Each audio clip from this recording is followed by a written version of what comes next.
오늘 우리가 함께 상고할 말씀의 제목은 예언을 이루는 헌신입니다. 한번 따라 하십시다. 예언을 이루는 헌신의 사람. 예언을 이루는 헌신의 사람.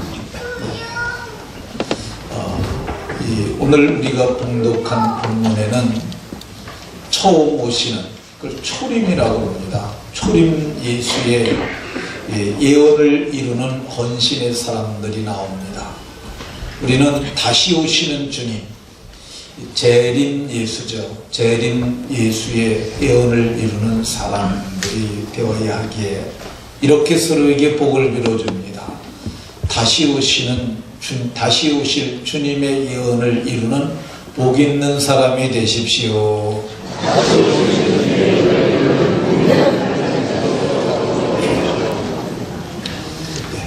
재림 예수의 예언을 이루는 헌신의 사람들이 다 되는 복이 모두에게 있으시기를 예수님 이름으로 축원합니다.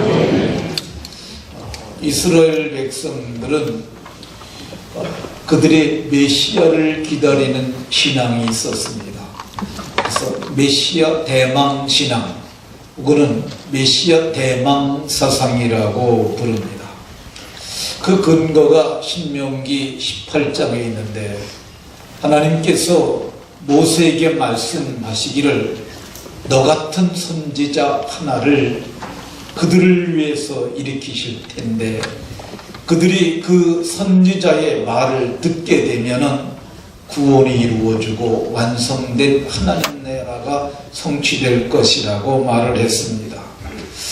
베드로 사도도 사도행전 3장 22절에서 그 사건을 돌이키면서 하나님이 너희를 위하여 너희 가운데서 나 같은 선지자, 모세와 같은 선지자 하나를 일으키실 것이라고 했다고 말하는 것을 볼 수가 있습니다. 여기 나 같은 선지자는 모세 같은 선지자입니다. 모세는 어떤 사람이었습니까?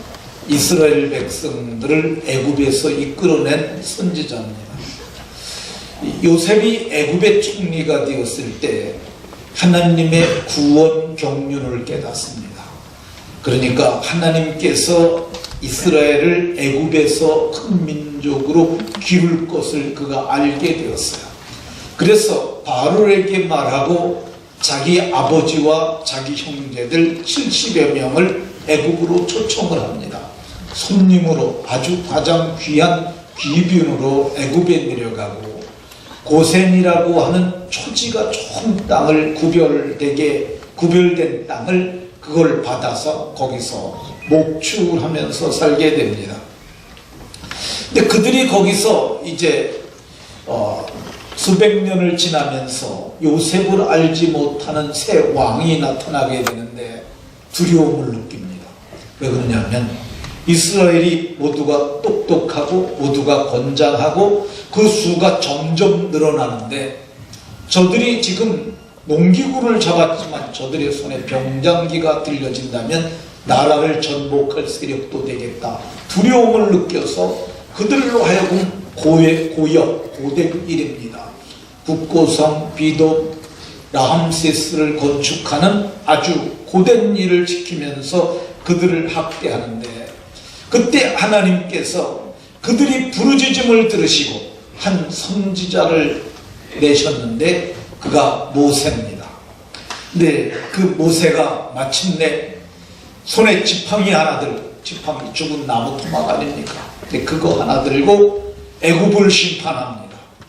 애굽에는 대표적인 10개의 신이 있었는데 그 애굽의 신 10개를 모두 심판하고 그리고 홍해 바다를 가르고 이스라엘 백성들을 애굽에서 이끌어냅니다. 그러니까 모세 같은 선지자는 어떤 선지자냐? 정치적 선지자, 정치적 메시아였어요. 이 메시아라는 말이 히브리어인데 이게 기름 부음을 받은 자라는 뜻이에요.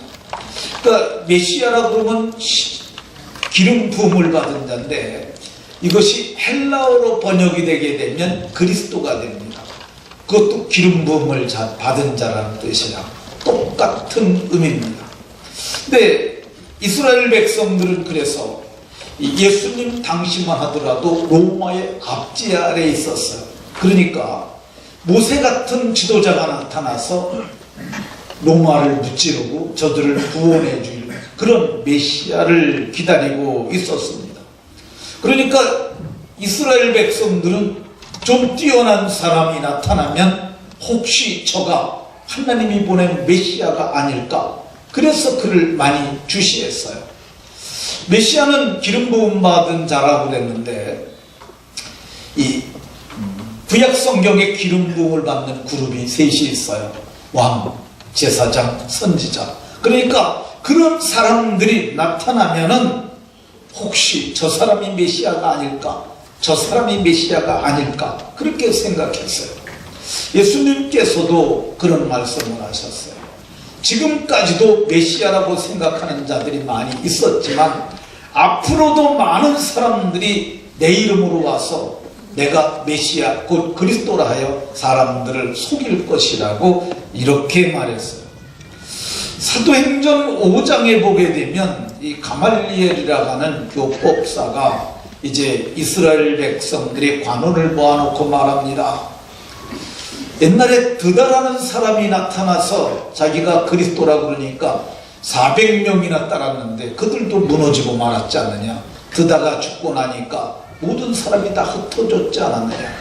또 갈릴리 유다가 또 메시아라고 그러니까 수많은 사람들이 그를 따르지 않았느냐. 지금 예수가 메시아라고 그러고 그를 따르는 추종 세력들이 있는데 이거를 우리가 잘못해서 저들을 대적하면 진짜 메시아면 우리가 하나님을 대적하는 자들이 되고 또 저들이 사람의 소행으로 난 것이라면 그대로 무너질 것이니까 그냥 내버려 두자 이런 말을 했던 것을 볼 수가 있습니다. 그러니까 이스라엘 백성들은 메시아라고 하는 그 사상 때문에 기다리고 실망하고 기다리고 실망하는 것을 반복을 했었는데 예수님보다 6개월 먼저 나타나서 이스라엘 백성들을 지도했던 사람이 있어요. 그게 세례 요한입니다. 사람들이 세례 요한을 보고 혹시 저 사람이 메시아가 아닐까 했어요. 왜 그랬느냐 하면 그는 이 들판에서 하늘의 이슬을 맞으면서 사는 거야.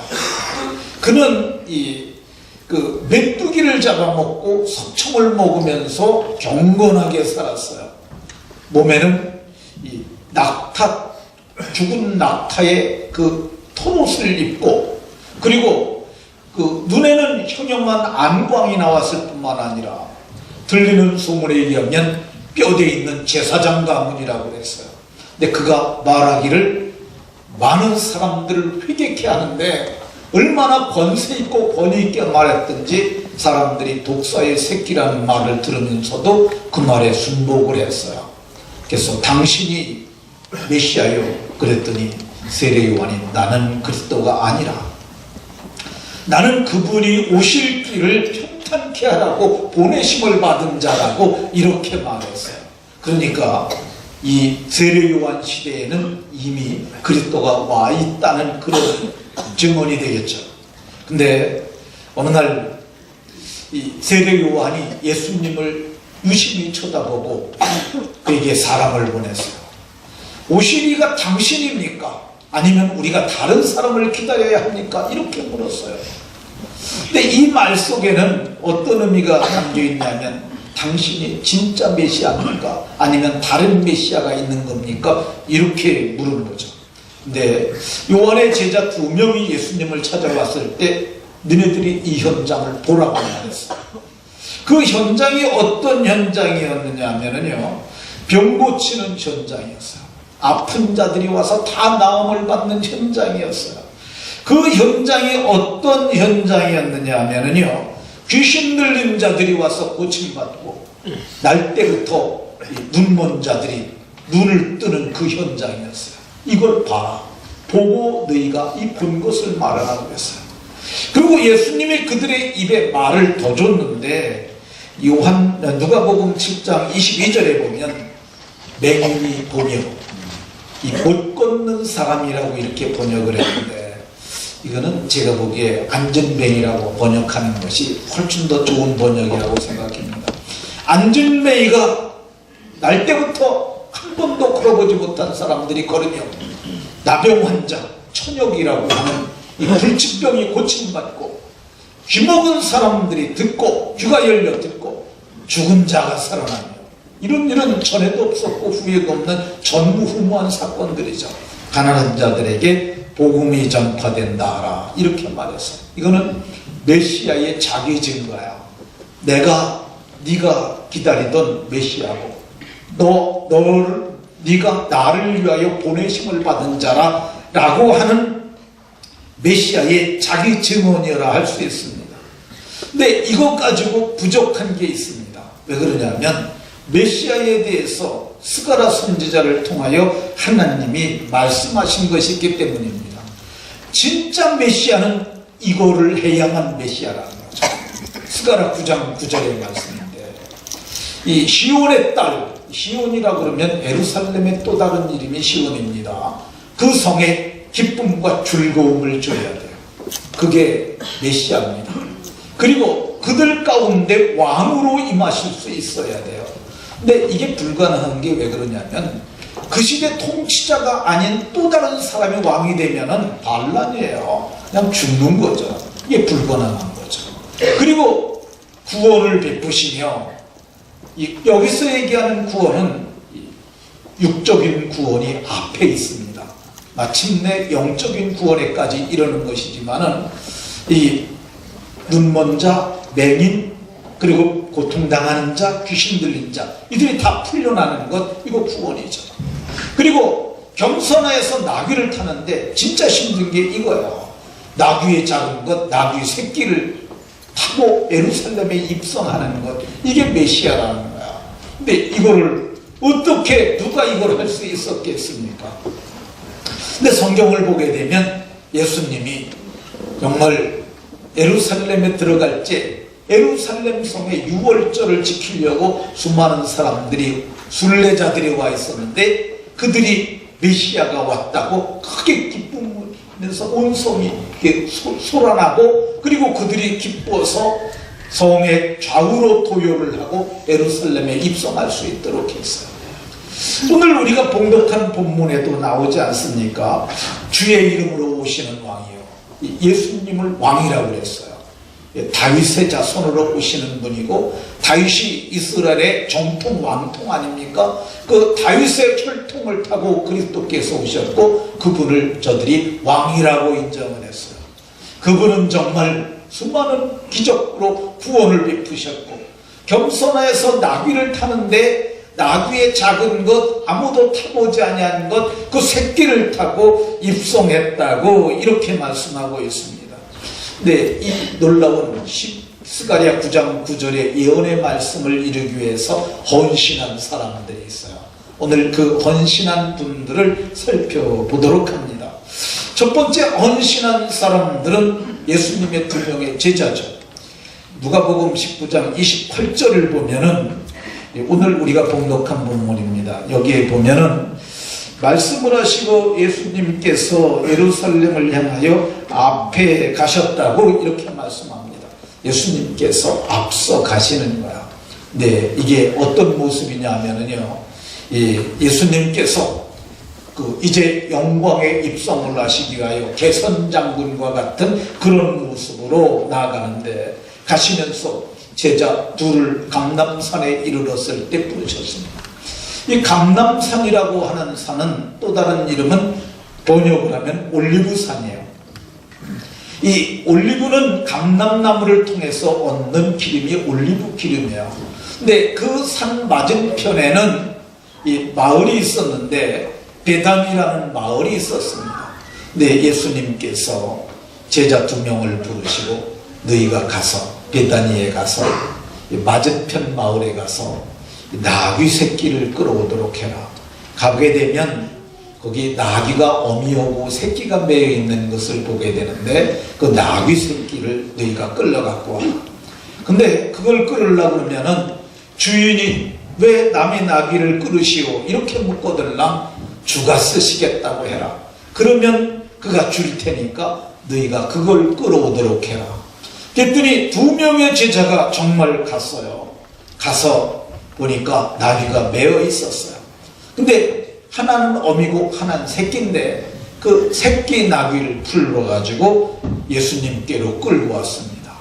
이게 말씀을 듣고 말씀을 믿고 가고 그리고 말씀대로 풀고 그리고 말씀대로 주인에게 말하고 그 말씀대로 그 나귀 새끼를 끌고 왔다는 것을 볼 수 있습니다. 이거 말씀에 순종한 헌신이죠. 예언을 이루기 위해서 나귀의 작은 것 새끼를 끌고 오는 헌신이 있었던 것을 볼 수가 있습니다. 꼭 큰 일만이 헌신이 아닙니다. 말씀을 따라 순종하면 그것이 헌신이 되는 줄로 믿으시기 바랍니다. 두 번째 헌신은 나귀 주인이 나귀 새끼를 내어놓는 헌신이에요. 이 나귀 주인이 아마도 이 나귀 새끼와 어미를 함께 기르고 있었던 것 같아요. 그날도 이 나귀에게 어쩌면 나귀 우리에서 밥을 주었을 수도 있고 이 나귀를 우리도 옛날에 보면 소를 외양간에서 마당에다 이렇게 두엄발치에다가 매다 놓지 않습니까? 그러니까 거기다 매다 놓고 여물을 줄 수도 있었을 거야. 아마도 어디다 주든지 밥을 줬을 거야. 그러니까 밥을 먹고 났을 즈음에 어떤 사람이 와서 나귀를 푸는 거야. 왜 남의 나귀를 푸시오? 그랬더니 그가 말하기를 주님이 쓰신다고 하십니다. 그 얘기를 듣고 생각을 했겠죠. 주님이 쓰신다는데 이 나귀를 줘야만 되느냐 말아야 되느냐. 근데 불을 끓는데 보니까 어미를 끓이지 않고 새끼를 끓이는 거야. 또 물었을 거야. 성경에 기록하진 않지만은 아니 주님이 쓰신다면은 큰 나귀를 끌고 가야지 또 새끼를 갖다 뭐 하려고 그러시오. 저는 한 번도 사람을 태워본 적도 없고 멍에를 매본 적도 없는 나귀요. 제자들이 말하기를 주님이 큰 거 말고 작은 거를 끌어오라고 그랬습니다. 그래요. 주님이 그러셨다면 끌고 가도록 하십시오. 주님이 쓰시겠다고 하면 내주는 거죠. 주님이 쓰시겠다고 그러면 내주는 것, 이게 헌물이라고 할 수 있습니다. 물질을 내줬으니까 헌물이죠. 근데 헌물에는 헌신하는 마음이 있어야 합니다. 주님이 쓰시겠다 그러면 내어주는 것, 이게 믿음으로 오늘 성경이 얘기하는 이 예언을 이루는 사람들이에요. 이 주님이 쓰시겠다고 부른 사람들 꽤 많습니다. 저도 주님이 쓰시겠다고, 아니 저는 자원을 한 편입니다. 주님 저를 좀 써주시면 안 되겠어요? 주의 일에 저를 좀 써주세요. 그래서 했는데 저 같은 사람들 말고 주님이 부른 사람들이 있어요. 하나님의 사역자로 부른 사람들이 있어요. 그걸 소명이라고 얘기를 합니다. 하나님이 다양한 형태로 그를 부르세요. 내가 너를 좀 써야겠다. 네 몸을 내어놔라. 마리아도 네 몸을 쓰시겠다고 그러니까 자기 몸을 드렸지 않습니까? 근데 이렇게 예언을 이루는 사람들은, 예언을 이루는 헌신을 하는 사람들은 주가 쓰시겠다고 그러면 내어놓는 사람들이에요. 주님이 여러분에게 재산을 많이 줬을 수도 있습니다. 네 재산을 좀 쓰자 그러면은 아까워하지 말고 내놔야 합니다. 그게 믿음이에요. 우리가 가지고 갈 것 하나도 없습니다. 그것이 무엇이든지 그렇습니다. 내 자식을 주님이, 네 자식을 내가 복음의 일꾼으로 좀 써야겠다 그러면은 내어주십시오. 그 아들이 세상에서 돈 많이 벌 것 같은데 그래도 주님이 쓰시겠다 그러면 내어주는 거죠. 우간다에서 사역하는 제 친구 목사 있습니다. 전에 우리 교회 와서 간증을 했는데 그런 얘기를 해요. 그 친구가 고대를 나왔어요. 그러니까 아버지는 기대가 큰 거죠. 근데 그 아들이 신학교 간다고 그러니까 정말 아버지가 열을 많이 받으셨대요.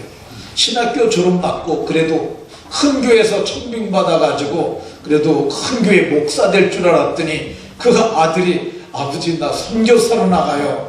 우간다로 갔어요. 김신환이라는 목사인데 우간다로 가니까 아버지가 더 화가 난 거야. 근데 우간다에 가서 한국의 대사만큼 지금 일을 하고 있습니다. 그러니까 아버지가 이제 마음을 좀 피셨다고 그러는데, 주가 쓰시겠다 그러면 내어놓는 것, 이게 예언을 이루는 헌신인 줄로 믿으시기 바랍니다. 예언을 이루기 위해서 헌신한 존재가 더 있습니다. 이 미물이지만 나귀가 주님을 위한 헌신을 했습니다. 나귀를 끌어오니까 제자들이 거기다 자기들의 겉옷을 벗어 얹었어요. 그리고 주님을 모셔서 주님이 거기를 타셨어요. 예, 하늘의 영광을 버리고 오신 분이지만 겸손하여 그분은 나귀를 타신 분이세요. 원래 말은 호전적이죠. 대선장군은 말을 타는데 예언이 나귀를 탄다고 그러는데, 정말 예수님께서 나귀의 작은 것, 그 새끼를 타셨어요. 그런데 그 나귀 새끼가 주님을 모시고 예루살렘을 입성한다는 것은 그리 쉬운 문제가 아니에요. 거리가 짧지가 않습니다. 이 거리가 약 4km 정도 된다고 봐야 돼요.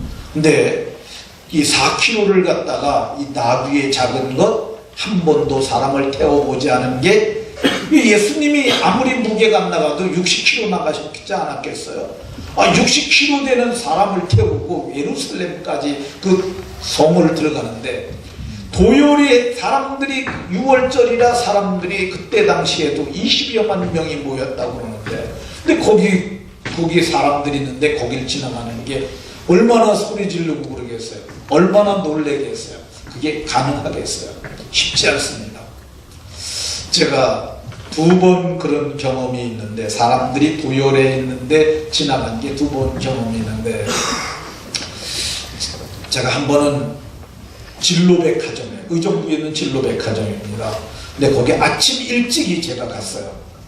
예, 아침 일찍이 갔는데 10시 딱 되니까 문을 열더라고요. 갔는데 그 상점마다 사람들이 다 나와서 서 있더라고요.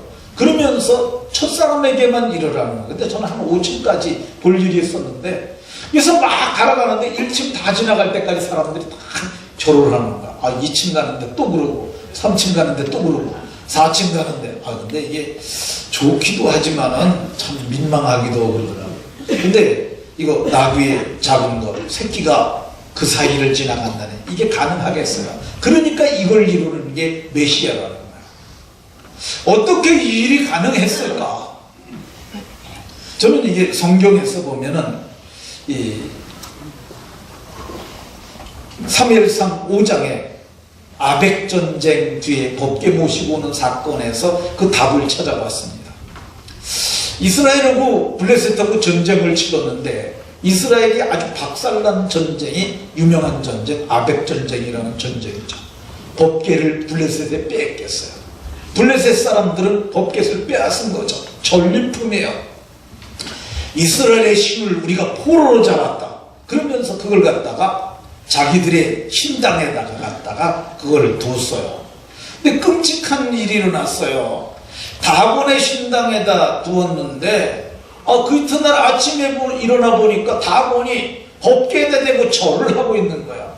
어째 이런 일이 일어났냐 그래서 다곤을 일으켜놨어요. 그 다음 날은 어떤 일이 일어났냐? 모가지도 부러지고 팔도 부러지고 몸뚱이는 몸뚱이대로 있고 그것이 다 문집 안에 걸터 있고 난리가 난 거야. 아니 어떻게 이런 일이 일어났는가? 그래갖고 다시 땜질을 하고 그걸 원상복구를 해놨는데, 그때부터 첫 번째 법궤를 모시고 갔던 다곤의 당에 있던 것이 아스돗이라는 거야. 독한 종기가 일어나기 시작했어요. 그러니까 이것 때문인지를 모르겠으니까 이거 가드로 옮기자. 그랬더니 가드에서도 그런 일이 일어났고, 또 이것을 또 다른 곳으로 옮기자. 그래서 에글론으로 옮겼더니 에글론에서도 그러고, 그래서 그 성에 7개월 만에 온 성에 독한 종기로 인한 부르짖음이 하늘에까지 사무쳤다고 이렇게 말해요. 결국이 그들이 항복을 합니다. 법궤 때문이다. 법궤를 이스라엘을 돌려보내자. 어떻게 법궤를 정상적으로 돌려보낼까? 그랬더니 그들의 종교 지도자들이 얘기를 합니다. 속건 제물을 드려야 하는데, 저들이 이제 이렇게 됐으니까 독한 종기 5, 쥐 5마리를 금으로 만들어서 바치고, 그리고 법궤를 싣는데 새수레를 만들고 그리고 젖나는 소, 지금 송아지가 있는 거야. 송아지는 떼어놓고 젖나는 암소를 멍에를 메고, 그리고 이끄는 사람이 없이 그냥 내버려둬 보자는 거야. 그게 그 소가 벳세메스까지 좌로도 치우치지 않고 우로도 치우치지 않고 곧장 가면 이 모든 종기나 심판이 여호와의 괴로 말미암은 것이겠지만, 소가 막 돌아오려고 그런다든가 안 가면은 이건 하나님과는 상관이 없는 거라 이렇게 말을 했어요. 지네들이 말하고 그렇게 정말 법궤를 싣고 그리고 해서 보냈어요. 근데 참으로 희한한 일이 일어났습니다. 소들이 울기 시작을 하는 거야. 왜 그러냐면 송아지 떼어놨으니까. 왜 그러냐면 소가 부르니까. 그 다리에 쓸리고 그러면서 가는데, 울면서도 좌로도 치우치지 않고 우로도 치우치지 않고 누가 고삐를 잡고 가는 것처럼 끝까지 가가지고 벳세메스까지 갔다고 성경이 이렇게 말합니다. 어떻게 그 일이 일어났을까? 어떻게 그 일이 가능했겠습니까? 성경을 보면 시편 103편 20절에 능력이 있어 여호와의 말씀을 행하며 그 말씀에 들을 소리를 듣는 너희 천사여 여호와를 송축하라, 이런 말씀이 있습니다. 말씀을 듣는 존재가 있는데 그게 천사예요. 눈에 손에 보이지 않고 만져지지 않아요. 그러니까 우리가 잘 몰라요. 근데 천사는 실존적 존재예요. 근데 천사가 능력 있는 존재예요. 그러니까 그 천사가 이 벳세메스로 가는 수의 고삐를 붙잡고 저는 끌고 갔다고 그렇게 생각합니다. 마찬가지죠. 예루살렘 입성하는 아무도 타보지 않은 낙이 작은 그 새끼가 어떻게 예수님을 모시고, 도열에 있는 수많은 사람들이 있는데 그 앞에서 옷을 벗어 깔고 종려나무 가지를 깔고 그리고 소리를 지르는, 거기를 어떻게 지나가요? 천사가 고삐를 붙잡고 가는 거죠. 네, 제가 보기에 천사 하나가 아니었을 것 같아요. 옆에서 이제 나귀가 다리가 아파서 못 가려고 그러면 다리를 붙잡고 들어주고, 그래서 예수님을 모시고 갔으리라고 생각합니다. 내가 좀 부족하고 내가 좀 허물이 많고 내가 무능해도 주님이 주신 사명이라면은 내가 모시고 가겠습니다. 주의 사명 내 어깨에 짊어지고 가겠습니다. 그러면 주님이 천사를 보내서 우리를 붙들어주고 마침내 가게 하실 줄로 믿으시기 바랍니다. 오늘 성경을 보면 어떤 원신이 더 있습니까? 제자들이 자기의 겉옷을 내어놨어요. 뿐만 아닙니다. 성경을 보게 되면 이 수많은 사람들이 길에서 자기의 겉옷을 펴서 깔면서 예수님을 환영하고 영접을 했어요. 이게 우리는 그냥 옛날에 그런 일이 있었대 그런데 오늘날처럼 옷이 수십 벌씩 있는 시대가 아닙니다. 저도 집에 장롱 열어보면은요, 이제 시대가 점점 바뀌니까 제가 잘 못 버려가지고 안 입는 양복까지는 꽤 여러 벌이 있어요. 근데 옛날 고대 근동 지방에는 다 단돌 신사예요. 통으로 짠 옷들. 근데 그거 벗게 되면 자기 몸이 노출이 돼요. 그러니까 뭐 속에 입긴 이게 이뻤겠지만 그 옷을 바닥에 깔아뒀다고 그러는데 그 옷이 얼마나 귀한 거냐면요, 모세가 율법에도 이렇게 말을 했어요. 이 한 자락은 깔고 한 자락은 덮고 자는 저들의 이게 생활이고 삶의 기본이 되는 건데, 이거는 저당을 잡아도 해가 지게 되면 돌려주라고 그랬어요. 왜 그러냐면 그들이 깔 거 없고 덮을 게 없게 되면 하늘의 여호와를 향하여 얘기하게 되고 그것이 너에게 원망이 되게 되면 진노와 저주가 너에게 임하니까 너희가 돌려주라고 그랬어요. 근데 그 귀한 거야. 근데 그걸 깔았다고 얘기를 합니다. 이거 헌신의 마음이 없으면 도저히 할 수 없는 거죠. 뿐만 아닙니다. 이들이 오늘 성경을 보게 되면 이 제자의 온 무리가 자기들이 본 바 능한 말로 그리고 능한 일로 인하여 기뻐하면서 큰 소리로 하나님을 찬양했어요. 종려나무가지를 가지고 양쪽에서 이렇게 우리 저 결혼식 할 때 보면 양쪽에서 칼 들어서 이렇게 지나가게 하는 것처럼 아마 그렇게도 했던 것 같아요. 13절에 요한복음 12장 13절에 종려나무가지를 가지러 나오면서 호산나 찬송하리로다 다윗의 이름으로 오시는 주의 이름으로 오시는 이 곧 이스라엘의 왕이라고 그렇게 하나님을 찬양하면서 찬양으로 헌신했던 것을 볼 수가 있습니다. 그러니까 예수님의 초림을 예루살렘 입성하는 그때 수많은 사람들이 헌신함으로 아름다운 예언의 성취가 있었는 줄로 믿으시기 바랍니다. 그들은 초림 예수를 영광의 왕으로 예루살렘에 입성할 때 그렇게 헌신함으로 맞았는데 우리는 이제 재림 예수를 기다리고 있습니다. 재림 예수는 영광의 왕으로 우리 가운데 영광스럽게 재림할 줄로 믿으시기 바랍니다. 그러면 이 재림주를 위하여 우리가 어떤 예언을 이루며 살아야 할까? 가장 큰 예언은 예수님이 하신 말씀이에요.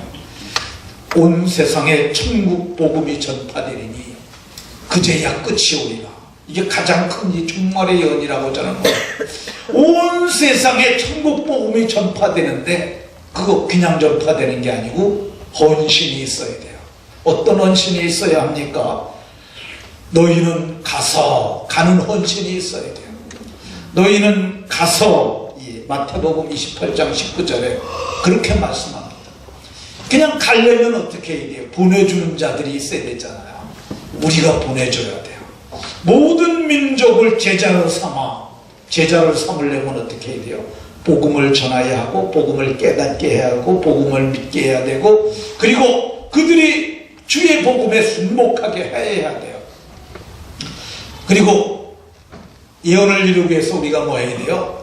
아버지와 아들과 성령의 이름으로 세례를 베풀고 내가 너희에게 분부한 주님이 말씀하신 거예요. 모든 것을 가르쳐 지키는 신실한 제자의 삶을 살도록 그렇게 하라고 말씀하셨어요. 그거를 누가 해야 되냐? 내가 해야 되고 여러분들이 해야 될 재림을 이루는 헌신으로 해야 될 줄로 믿으시기 바랍니다. 우리가 이제 지지난주에 그 필리핀 다녀왔습니다. 제가 가서 느낀 게 필리핀은 복음이 지나간 게 아니라 필리핀은 그 종교인들이 강제 통치를 했던 통치가 지나간 나라라고 볼 수 있어요.